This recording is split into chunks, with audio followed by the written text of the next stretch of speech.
بسم الله الرحمن الرحيم.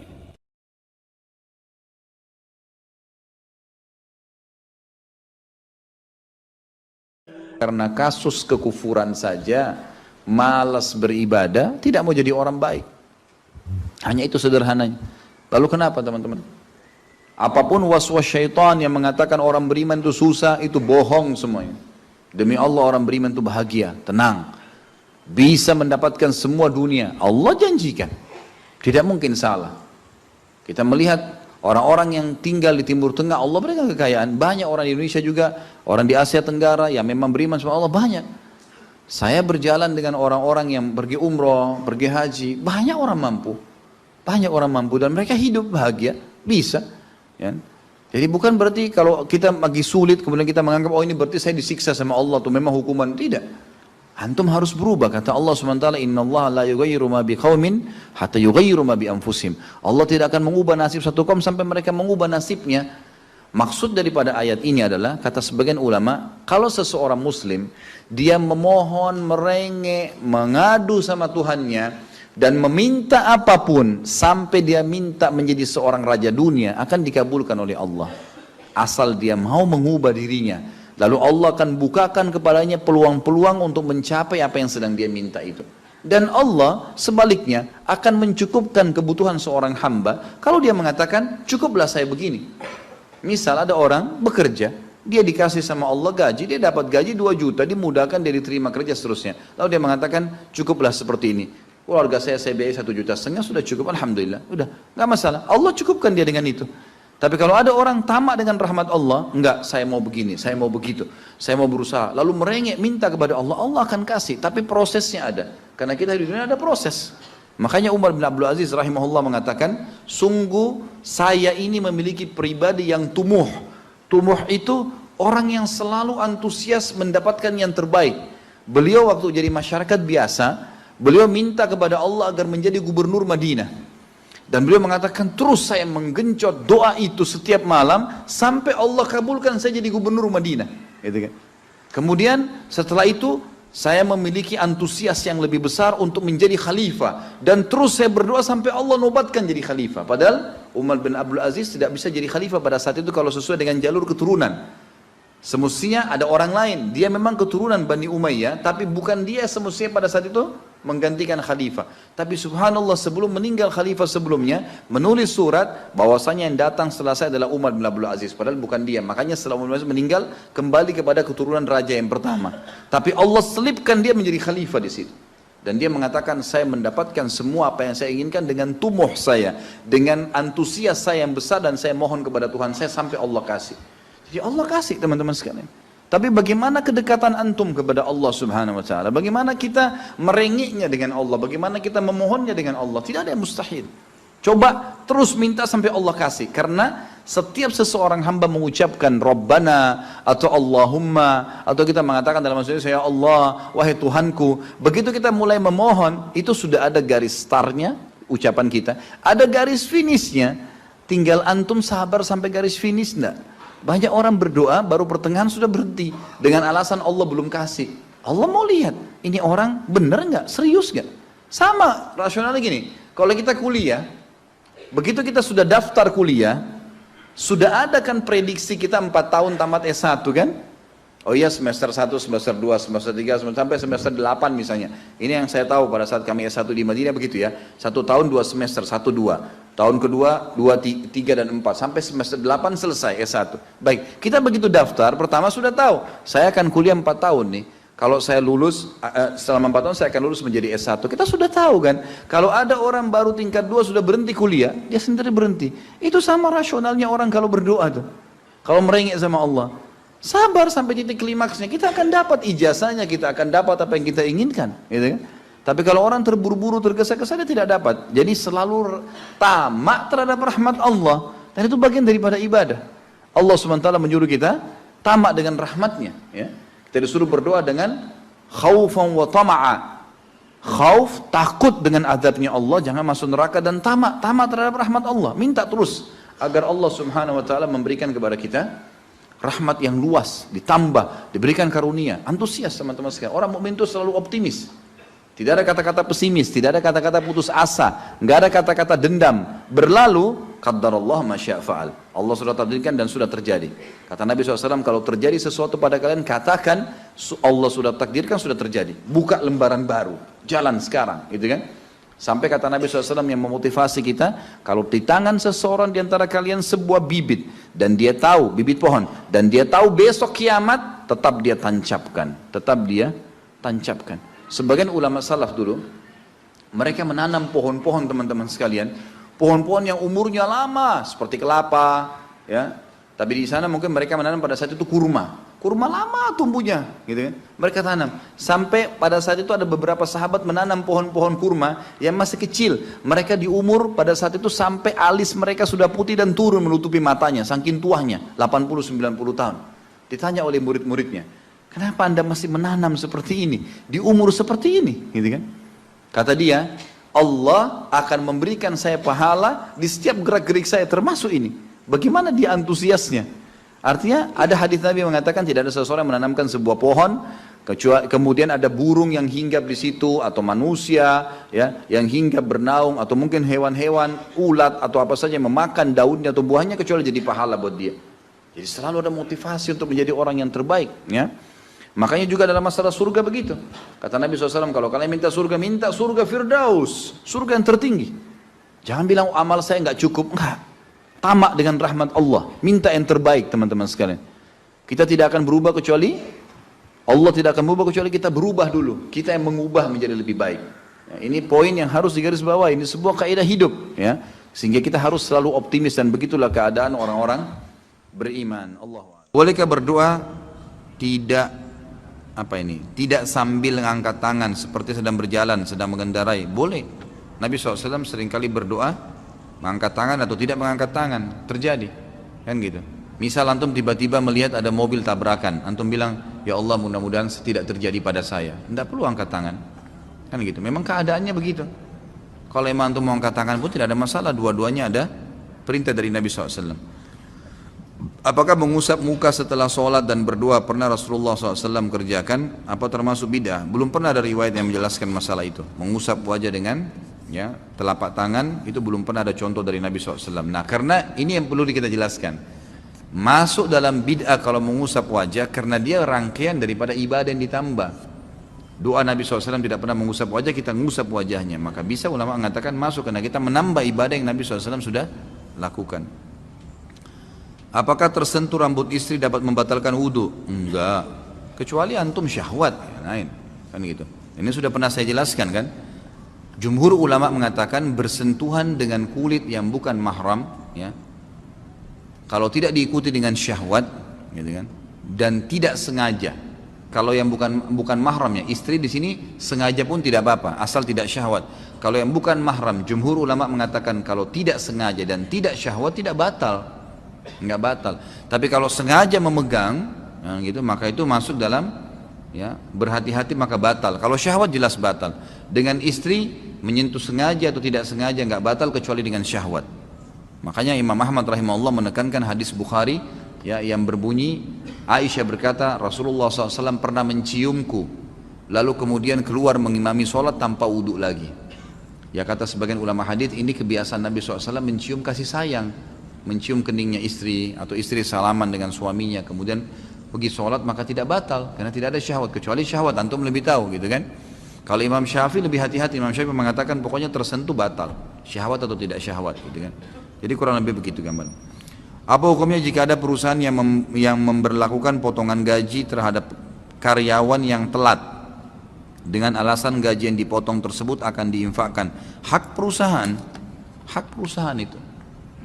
Sebagaimana antum juga sebagai pegawai, ya, tidak berhak untuk mengambil gaji yang antum terlambat. Ini sering saya tekankan, ya, hati-hati ikhwas sekalian. Kalau antum akadnya sama perusahaan masuk jam 7.30, gitu kan, keluar jam 5 sore, antum datang pagi hari jam 7:31, 1 menitnya itu harus antum minta ridhonya. Kalau enggak halal tuh, jangan diambil, karena akadnya kan begitu. Loh, terus macet Ustaz, ya datang sebelumnya, kan gitu. Kalau kita biasa keluar jam 6 macet, ya sekarang setengah 6, memang sudah itu konsekuensinya. Kalau enggak kan jadi haram. Perusahaan punya hak mengambil, dipotong, dihitung 1 bulan dia berapa jam kerja, berapa menit, dibagi kemudian dipotong. Masalah perusahaan ambil untuk dia itu haknya dia, atau dia infakkan itu juga adalah hak dia. Karena memang dasarnya itu sudah bukan hak kita. Kita bukan datang sesuai dengan akad. Apa kata Nabi SAW? Al-mu'minuna ala syurutihim. Orang mukmin sesuai dengan syarat yang disepakati. Apa hukumnya tinggal bersama mertua perempuan dalam satu rumah? Dalam kasus istri meninggal dengan tujuannya untuk menjaga mertua tersebut, nggak ada masalah. Mertua itu mahram, ya, mahram mertua itu. Bahkan lebih cenderung pendapat ulama fikih yang saya cenderung padanya ya. Jadi kalau jangankan istri meninggal, berarti masih tetap mertua ya. Mantan, istilahnya orang cerai suami istri. Ya, ada orang mengatakan mantan mertua, bukan mantan mertua, tetap mahram itu. Walaupun cerai dengan anaknya. Kenapa? Karena Allah Subhanahu wa taala mengharamkan ya seseorang menikah dengan mantan anak mantunya, dan seseorang juga diharamkan mantan anak mantu menikah dengan mertuanya. Ya, kan tidak boleh kita menikah dengan mantan istrinya ayah. Ya, tidak boleh menikah dengan orang tuanya mantan istri, nggak boleh. Orang tuanya mantan suami, nggak boleh. Itu mahram abadi itu. Selama kita akad nikah, gitu kan? Sebagaimana juga kalau antum menikah dengan seorang janda punya anak, gitu. Kalau antum sudah laki-laki sudah menggauli ibunya, maka anaknya itu mahram abadi itu. Walaupun antum cerai sama ibunya, tidak boleh nikah sama orang perempuan ini yang anaknya dulu istri kita, udah nggak boleh, gitu kan? Tidak boleh sama sekali. Begitu juga dengan perempuan menikah dengan seorang laki-laki, duda punya anak, dia sudah digauli oleh suaminya, ayahnya anak laki-laki itu jadi mahram buat dia. Walaupun cerai dengan suaminya, karena tidak boleh nikah lagi, ya kan? Seperti itu. Tadi dijelaskan bahwa dulu pada zaman Rasulullah SAW beliau harus pergi ke padang pasir dan keluar rumah untuk membuang hajat. Bagaimana kaitan dengan adanya doa masuk kamar mandi, sedangkan waktu itu belum ada kamar mandi atau toilet. Jadi apa semua sifatnya insidental ya. Apa yang sudah dibentuk, misalnya antum ambil pelapa-pelapa kurma kalau kayak zaman dulu diniatkan untuk menjadi WC, mau buang air besar, ya itu di situ dibaca doa. Bukan berarti WC itu harus sebuah kotak kayak kita sekarang. Kalau sekarang kan lebih rapi saja. Apapun sudah diniatkan. Antum punya rumah 100 meter kan gitu. Misal 10 kali 10 meter. Terus antum niatkan di depan sekali 5 kali 5 meter saya niatkan untuk masjid. Di blok kita tidak pakai tidur. Sudah jadi hukum masjid tuh. Tadinya rumah kita. Tergantung niat antum. Kalau sudah diniatkan maka jadi tempat itu, gitu kan? Jadi rumah kita pun tadinya kamar tidur dibongkar nih, semua bukain pintu depan untuk jadi masjid. Sudah niatin. Ada azan, ya itu sudah hukum masjid. Sholat tahiyat masjid di situ, hukum dapat sholat berjamaah di situ, pahalanya sudah berlaku semuanya. Begitu pula juga dengan WC tadi yang kalau baru dibentuk sama, gitu kan? Bukankah di zaman Nabi SAW Masjid Nabawi itu pertama dibangun itu sama pelapa-pelapa kurma, masih sementara disusun dengan tanah liat dindingnya. Nabi SAW sudah suruh Bilal kumandangkan azan dan sudah sholat di situ. Padahal belum rampung tuh masjidnya, kan gitu. Seperti itu gambarannya. Saya mau nanya, apakah ada hukum tentang tulisan atau pajangan atau bingkai ayat-ayat Al-Quran yang menjadi hiasan di rumah-rumah? Maksudnya hukumnya boleh atau tidak? Ya ulama sebenarnya ya lebih cenderung menganggap ini adalah perbuatan yang mubah, boleh-boleh saja, gitu kan. Tetapi jangan dianggap itu bisa memberikan manfaat atau madarat. Jadi ayat kursi itu sebesar apapun antum tulis, gitu kan, 10 kali 10 meter di rumah tidak bisa ngusir syaitan, gitu. Jadi jangan anggap bisa ngusir syaitan. Quran pun yang kita pajang biar 100 buah mushaf tetap baca syaitan di rumah. Sedangkan kita lagi baca Quran bisa ngantuk, masih bisa digoda sama syaitan. Mengusir syaitan dengan membacanya, gitu kan. Jadi tidak benar itu sering diceritakan di film-film di Indonesia kalau Quran ditempelin teriak-teriak syaitannya, gitu kan. Kadang-kadang orang kalau ngeruqyah saja bacaannya supaya didaunkan kejiwaannya, syaitannya bilang kamu salah baca, gitu kan. Bolehkah kita menggunakan media gambar seperti di atas bertuliskan terjemahan ayat Al-Quran dan hadis tanpa kalimat Arabnya sebagai sarana syiar agama Islam di media sosial? Boleh saja, nggak ada masalah. Gambar jalan, ada pohon, kemudian ditulis ayat atau hadis, ya itu insya Allah tidak ada masalah. Yang penting jangan ada gambar yang berjiwa ya, manusia, hewan, jin, dan di sini ulama masukkan juga malaikat. Lalu bagaimana pandangan Islam terhadap hukum memajang gambar seperti di atas pada dinding rumah atau dicetak di baju? Sudah pernah saya jelaskan, tidak ada masalah. Selama itu bukan yang berjiwa, nggak ada masalah. Antum punya baju kaos, gambarnya pohon, nggak apa-apa. Gambarnya building, nggak apa-apa. Tulisan, nggak ada masalah. Jangan gambar harimau, gitu kan? Gambar orang, nggak usah. Segala sesuatu yang terjadi pada diri kita itu atas izin kehendak Allah. Ini sahihkah? Jawabannya iya. Pertanyaan tersebut mau ana pakai untuk memberi nasihat kepada orang yang selalu khawatir dalam melakukan segala sesuatu dan jadi lambat sekali dalam bertindak. Contoh, saat mencuci tangan diulang-ulang karena khawatir belum bersih.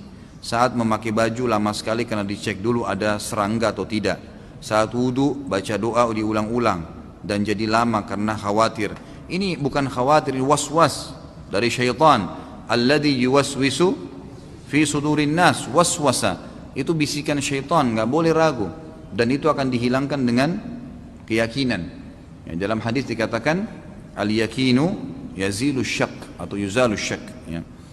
Al-yakinu yazilu syak. Kalau tidak salah begitu lafadznya. Kalau Nabi SAW. Saya tahunya kurang lebih seperti itu ya. Jadi keyakinan akan menghilangkan keraguan-raguan. Jadi keraguan itu harus dilawan dari syaitan, nggak boleh. Ya, nggak usah was-was.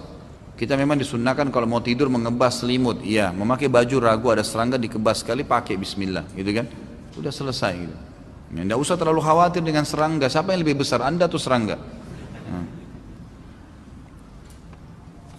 Apa ini? Saudara yang perempuan pada waktu di asrama tidur satu kamar dan tidak pernah buka jilbab. Kawannya satu kamar orang non muslim merasa tersinggung, bagaimana solusinya? Ya itu hak dia. Orang non muslim mau tersinggung terserah dia tersinggung. Apa hubungannya?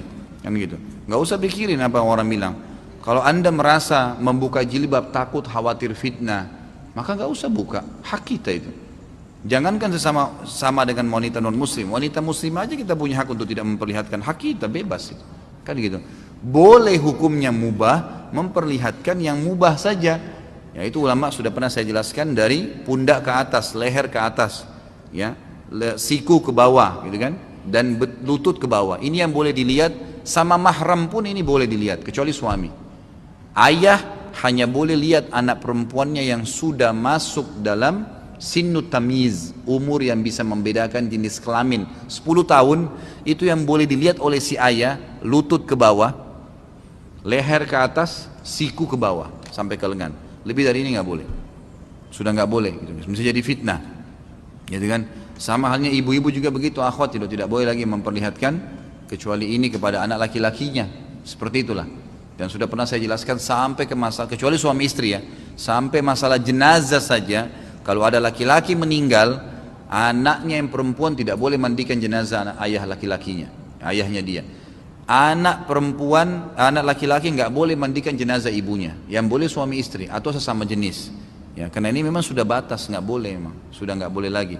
Ini sesuai dengan sabda Nabi SAW, perintahkan anak kalian ya sholat di umur 7 tahun dan pukullah mereka di umur 10 tahun dan ini saksi bahasan pisahkan mereka di ranjang. Kata ulama pisahkan di ranjang artinya tidak boleh lagi saling melihat, ya tidak boleh lagi tidur bersama-sama. 10 tahun itu sudah nggak boleh, termasuk nggak boleh tidur sama orang tuanya. Bila kita berbuat kebaikan, apakah pahala kita akan sampai kepada orang tua kita yang sudah meninggal? Dan apakah benar bila kita berbuat dosa, maka dosanya pun akan terhubung dengan orang tua yang sudah meninggal?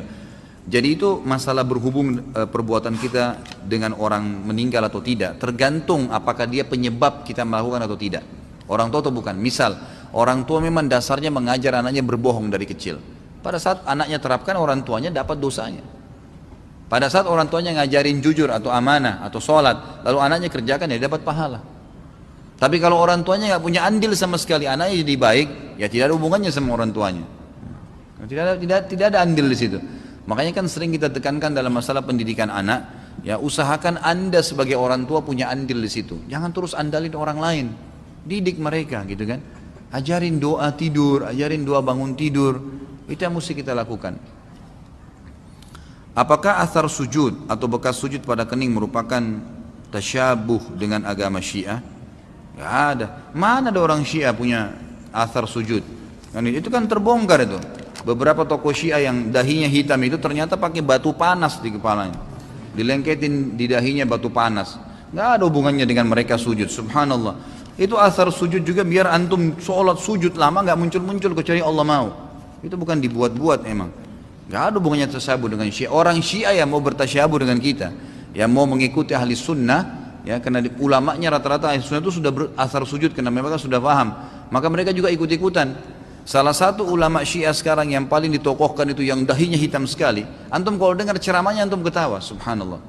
Nggak ada isinya ceramahnya, sampai dipermalukan di Irak. Bisa bagaimana dahinya bisa hitam betul. Dibongkar oleh orang awam, salah satu pembawa acara di TV Iran mengatakan orang-orang ini ternyata meletakkan batu panas ya di lantai yang mereka biasa pakai sujud, lalu sengaja dipanasin dan mereka sujud dengan waktu tertentu untuk supaya menarik orang, menarik audiens. Karena itu punya daya nilai sendiri. Naudzubillah ya. Bagaimana hukum menjual boneka yang dijual bukan untuk anak-anak, boneka berbentuk Doraemon, Mickey Mouse dan yang tidak menyerupai ciptaan Allah? Sama saja, nggak usah. Memang kalau tidak jual Doraemon tidak bisa makan, nggak usah lah. Syubhat itu jauhi aja. Ya kalau untuk anak-anak mungkin masih boleh, kalau enggak, apalagi Doraemon itu apa? Ada ceritanya, bohong itu, cerita bohong. Dan kita makin sebarin lagi kebohongan itu, subhanallah. Dari perutnya bisa keluar ini, bisa keluar itu. Anak-anak menghayal nanti begitu. Bohong semua, ngapain? Gak ada manfaatnya. Mickey Mouse, tikus, ngapain kita sebarin berita tikus? Mendingan antum ceritain tentang Abu Bakar, tentang Aisyah, tentang sahabat pejuang-pejuang Islam. Daripada Mickey Mouse, apa segala, gak ada manfaatnya sama sekali. Itu Batman, Spiderman, semua khayalan. Ada orangnya, mana? Gak ada. Bohong semua, dibuat mengkhayalan, tidak masuk di akal gitu. Itu permainan orang-orang Yahudi semua. Tinggalin itu, nggak ada gunanya.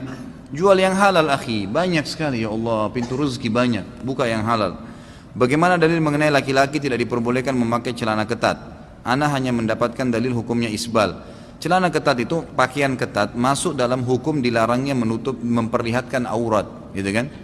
Dan juga masuk dalam firman Allah SWT masalah menggunakan libasut taqwa. Wa libasut taqwa dzalika khair. Libasut taqwa, pakaian taqwa adalah pakaian yang lebar tidak membentuk aurat. Karena memperlihatkan aurat di sini tidak harus telanjang bulat, tapi membentuk aurat itu, memperlihatkan bentuk tubuh itu sudah memperlihatkan aurat namanya, gitu kan? Makanya dilarang kalau memakai libasut taqwa harus lebar, seperti itulah, gitu kan? Hukum barang yang tertukar, contohnya sendal pada saat sholat hanya tersisa satu pasang saja dan tidak ada lagi. Ya, bagaimana? Tinggalin, masa antum mau pakai satu saja? Ada-ada saja yang bertanya, Masya Allah. Siapa saja yang boleh bersentuhan antara laki-laki dan perempuan? Semua yang tidak boleh anda nikahi atau yang sudah terlanjur jadi istri ya. Apakah doa setelah sholat duha saat ini dalilnya lemah? Doa setelah sholat duha saat ini dalilnya lemah karena beberapa yang saya baca katanya doa Allahumma inna duhauka itu dalilnya lemah. Jadi seharusnya baca apa setelah sholat duha? Hadisnya lemah sekali itu karena dalam perawinya, dalam sanadnya itu ada pembohong ya. Dan ulama mengatakan tidak ada doa khusus dari Nabi SAW pada saat selesai duha. Anda tanya doa apa ya? Doa apa saja dan jangan khususkan doa setelah duha ya. Tidak pernah ada dalil Nabi SAW mengkhususkan doa setelah duha. Tapi kalau anda punya hajat boleh disampaikan pada saat itu. Dan tidak ada doa khusus. Ayah sakit stroke dan anak wanita kandung harus memandikan setiap pagi dan sore. Apa hukumnya Ustaz? Sedangkan tidak boleh seorang anak kandung menggunakan celana pendek di depan anaknya yang balik. Dan diharamkan anak wanita mandikan jenazah ayah kandungnya. Kalau seandainya tidak ada yang lain mengurusnya, masuk dalam bab daruriyat. Daruriyat memang itu tidak ada masalah, gitu kan? Seperti hukumnya kalau seorang wanita, pernah saya kasih contoh, mau berobat, mau melahirkan, tidak ada dokter perempuan, harus dokter laki-laki, bolehkah? Bukan hanya sekedar memandikan, memang mengeluarkan bayi dari kemaluan perempuan itu. Ulama mengatakan boleh. Sebagaimana juga Nabi SAW menggunakan tenaga beberapa sahabiat mengobati laki-laki satu sahabat yang sedang luka di medan perang. Kalau dalam pengobatan berbeda, gitu kan? Ini kan termasuk perawatan, pengobatan. Kalau nggak ada, kalau ada orang lain, alhamdulillah, anda punya rezeki, cari seorang laki-laki yang baik, yang soleh, bayar dia, gitu kan? Bayar dia, kemudian insya Allah, ya, disuruh urus, itu bisa. Calon TKI harus menghubungi siapa? Mohon nomor telepon. Ini maksudnya mungkin yang kemarin ya. Oh, yang saya iklanin kemarin yang kalau mau kerja tukang besi dan tukang kayu ya, silakan hubungi ke HP saya, gitu kan? Nanti insya Allah setelah hubungin saya, insya Allah nanti saya akan hubungkan setelah saya data beberapa orang ikhwah, saya ambil data-datanya, nanti saya akan bawa ketemu dengan sepupu ayah saya langsung. Kemudian nanti antum akan ada pengetesannya. Setelah antum tes lolos, antum silahkan berangkat insya Allah. Dan ini dalam setiap hari ini selalu ada pengetesan dan selalu ada, kalau nggak salah kemarin pemberangkatan ada 600-800 orang gitu. Silakan hubungi saya ikhwah, kalau memang antum belum punya nomornya 08787 807 1504. Nggak ada siaran ulang ya, sudah cukup. Menindaklanjuti penawaran Ustadz, ini sama. Syarat-syarat apa saja? Apa yang harus ditanggung oleh calon TKI? Bagaimana kalau calon TKI tersebut tidak memiliki dana? Menghubungi siapa? Ya, kenapa Ustadz semua ini tanya masalah ini? Ya, setahu saya Allah alam tidak ada, dia harus punya keterampilan saja, tidak dibutuhkan ijazah, gitu kan? Setahu saya juga beliau belum menyampaikan ke saya batas umur, ya. Tapi yang jelas punya kemahiran di besi yang kalau saya lihat tesnya, kemarin sempat saya ajak teman-teman Wisol untuk ke tempat pelatihannya di daerah Cibubur, itu memang bagaimana mengikat besi dengan besi, gitu kan? Kemudian membuat kayu pun itu bukan membuat furnis, ya. Bukan furnitur yang dibuat ya, bukan sebuah kursi enggak, tapi membuat kayu untuk mengatur sebuah dinding semen. Hanya begitu saja yang saya lihat tesnya dari orang-orang Timur Tengah yang datang kemarin, dan banyak sekali ya dari kaum muslimin yang berhasil ke sana. Enggak ada masalah. Tapi kalau bagi saya sih sebenarnya saya berani iklanin di pengajian ini karena saya tahu sumbernya itu dari sepupu ayah saya sendiri, dan kemudian orangnya terpercaya di keluarga kami ya. Kemudian juga ini karena Masjid Haram. Kalau kerja di Saudi secara umum saya nggak repot-repot ngurus gitu. Tapi karena antum bisa sholat 5 waktu di Masjid Haram, azan antum pasti berhenti tinggal sholat saja, karena pasti berhenti, antum dilarang bekerja kalau lagi azan gitu kan. Antum bisa sholat malamnya setelah 8 jam kerja, antum bisa istirahat, bisa hadir di halaqah para ulama, bisa belajar bahasa Arab, kan 2 tahun kan gitu. Setahu saya begitu. Kalau masalah anggaran biaya nanti antum bisa bicara sama orangnya langsung insya Allah gitu kan. Nanti setelah saya data beberapa orang, karena saya bilang sama dia nanti saya data beberapa orang dulu, baru kemudian saya bawa kepada dia gitu. Saya mau tanya, jika kita sudah berusaha rajin ibadah, sholat, puasa, zikir, wudhu, tapi masih saja mudah marah pada sesuatu yang sepele saja, bagaimana menurut Ustadz? Bagaimana solusinya agar tidak marah? Hubungi Ustadz Sahal. Ustadz di Ruqyah ya. Mungkin sampai situ dulu karena ini pertanyaannya masih banyak, dan insya Allah waktu sudah jam 9 lewat. Jadi selama ini saya suka bicara masalah Ruqyah. Ini kebetulan beliau hadir, silakan bisa dikontak langsung kalau ada yang bermasalah, suka mimpi buruk, suka banyak syaitannya, malas ibadah. Nah ini tiap hari bunuh syaitan, jadi bisa dihubungin. Kemudian juga kemarin jazakallah khair ada salah seorang ikhwah yang sudah 2 kali memberikan saya baju, yang antum lihat ini dikasih hadiah oleh beliau. Saya mengatakan jazakallah khair dan saya merasa cocok. Kalau ada yang suka nanti bisa dihubungin. Saya nggak tahu hadir nggak malam ini orangnya gitu. Saya nggak tahu dikasih karena supaya saya pakai saja atau untuk promosikan. Saya sampaikan apa adanya gitu ya. Baik, sampai di sini insyaallah, semoga Allah berkahi majelis kita. Kalau ada benar dari Allah, kalau ada salah dari saya mohon dimaafkan. Subhanakallahumma bihamdika asyhadu an la ilaha illa anta astaghfiruka wa atubu ilaik. Assalamualaikum warahmatullahi wabarakatuh.